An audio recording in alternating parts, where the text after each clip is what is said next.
Okay, our beloveds, take two.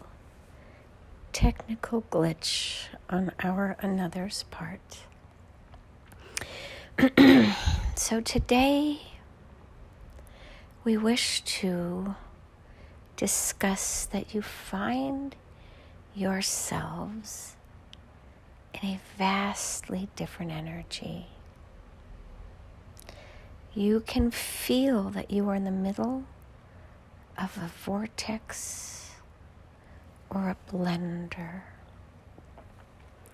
Yet some of you find yourselves in that central point where you are not spinning about. There's absolute calmness within your sphere, yet you can see everything outside of you spinning about like in a blender. Now, how can that be that you are in that central point, yet you find much confusion in the outer world around you? So how is that possible while the chaos around you continues to ensue? You don't feel it so much. You are living in a calmer state. You are finding a new calmness within your body that almost seems unfamiliar. It is for those of you who have found the magical door, the magical entry into the hidden garden, the secret garden. And much like a key that is unseen yet exists, that you use to unlock this gate, it is a similar vibration that you have found within yourselves that allows you to locate the secret garden. But you are finding that you are there alone with no one else around you, because it is time to find this journey on your own.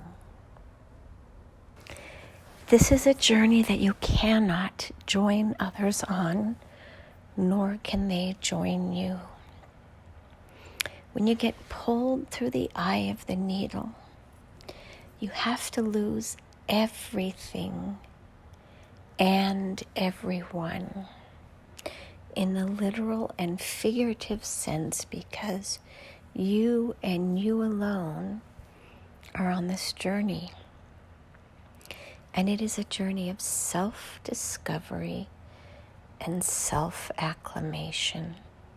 You are acclimating yourself to a new vibration, which is designed to teach you about you, centrally you, at the core or center of your universe. We have talked much about you being the star of your movie, and this is no different, but this time around, when you are finding this nirvana within the secret garden, you cannot bring anyone along. You cannot show them how to get there. It is a solitary journey, much like Jesus going to the mountain to fast for 40 days.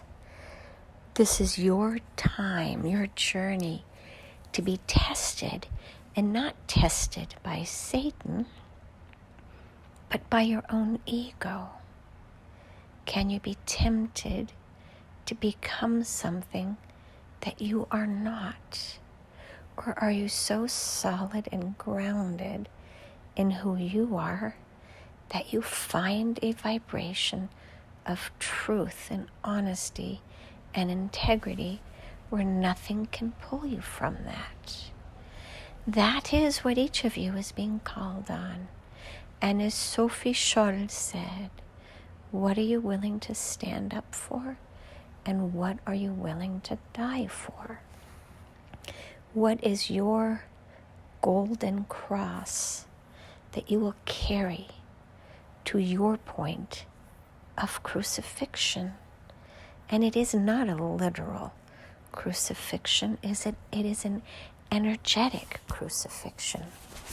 One where you lay down everything that is not you or yours and sacrifice yourself for the greater good, but not from any perspective other than to be a full expression of love.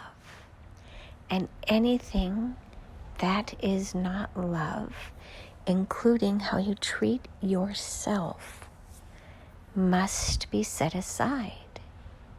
And when you get to this place of absolute calm and wonder, you will begin to understand how chaotic your life has been, no matter who you are.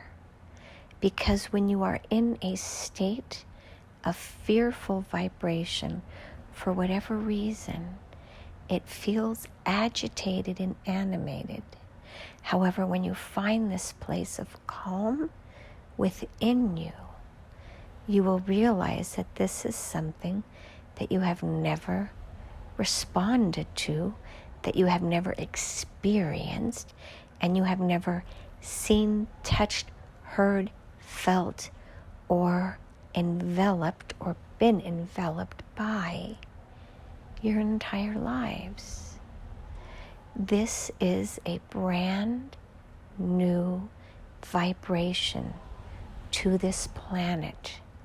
This is a vibration of absolute knowing that there is a space within you where absolute peace resides.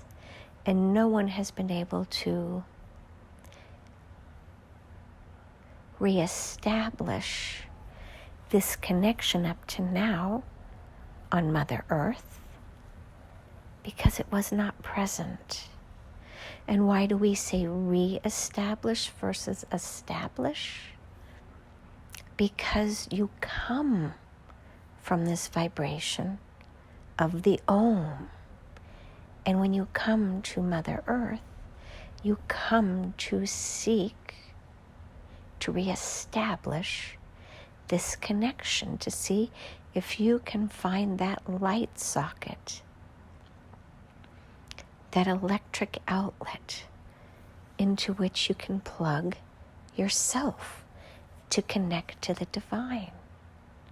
But you cannot find the wall, nor can you see the holes. And so you have to randomly, in many ways, seek it out through vibration, much like using a metal detector, where it is an unseen object that you are seeking, and you have to use an echolocation device, if you will, to help you to find it, for it to ping back to you, in order for you to know that you have found it. And once you plug into that outlet and let it fill your body with a whole new vibration, you will feel what this loving experience is all about. And then you will seek this and only this, much like a drug addict, because it feels wonderful. But it is a natural high, and it is not a high like you would get from drugs. The high is a high vibration, but it actually is a very neutral feeling. It is not energized at all. It doesn't make you feel like smiling, nor does it make you feel like doing backflips. It is merely an experience of existing, being present in the now, and feeling a very calm, energetic imprint within your body where you feel safe and connected to something bigger than you.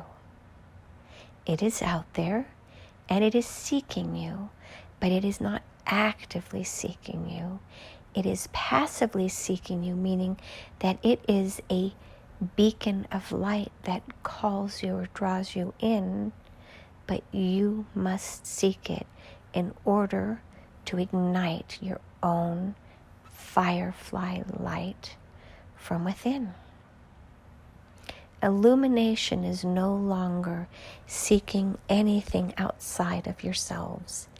It is merely saying, I see the light in you, and my light honors your light. The Namaste, the God within me honors the God within you. The divine within me honors the divine within you. The light within me recognizes the light within you. Like attracts, honors, and recognizes like. It is that simple. And you will now be able to look into the eyes of others, of anothers, if you will, especially after this time of COVID, where many of you have worn masks and have been forced, literally forced, to look into the eyes of others in order to recognize them. And this is not by chance. This was designed to have you seek the soul within another rather than seeing the physical beauty and being attracted or repelled by what you saw. That was no longer available, and you had to connect in a new way, and it was in a soulful way. And so for those of you who have such resistance to the masks, recognize that there was a bigger purpose that even those who implemented this plan had no knowledge of. You all have more soul connections now because the soul within one of you recognized the soul within another one of you. And that is how our journey of self-discovery, of recognizing that all is one, began. And while it was intended for one purpose, we're speaking of the masks, it served a vastly different purpose. And that is to help to reconnect humanity and to help many of you on this journey of self-discovery to find the light within yourselves as well as the lights within another. And so it is. Namaste.